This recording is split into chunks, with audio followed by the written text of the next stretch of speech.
Merci. La parole est à Monsieur Cresta pour le groupe SRC pour 2 minutes. Madame la Présidente, Madame la Ministre, Mesdames les Présidentes de Commission, Monsieur le rapporteur, mes chers collègues.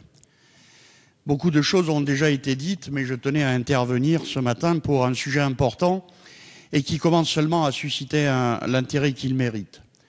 L'Europe a trop tendance à être un pouvoir parfois naïf qui semble méconnaître les règles économiques qui nous entourent. Mais nous ne devons pas, nous, parlementaires français, être naïfs à notre tour. Une proposition de résolution comme celle-là ne doit pas être une simple incantation, un texte franco-français qui existe que pour nous faire plaisir, mais bel et bien un texte de soutien réaliste, efficace, à l'action de nos collègues et futurs collègues au Parlement européen. Sur un sujet politique comme par exemple celui du mécanisme d'arbitrage entre États et investisseurs, la réponse doit être politique et elle doit être à l'échelle de l'Europe, pas simplement au détour de cette proposition de résolution. Nous avions déjà alerté sur les limites que ne devait pas dépasser cet accord. Nous l'avions fait en mai 2013, cela a été rappelé.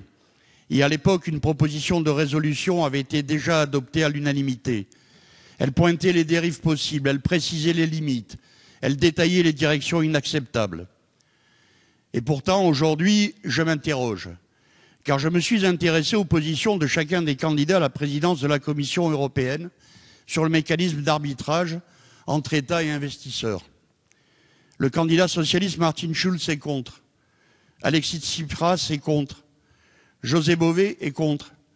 Par contre, étrangement, Jean-Claude Juncker, soutenu par nos collègues UMP, y est favorable, tout comme Guy Verhofstadt, soutenu par nos collègues UDI. Je rappelle cela car j'aimerais qu'aujourd'hui chacun y voit clair et que certains de nos collègues ne se trompent pas de combat et pas d'adversaire. Merci, monsieur.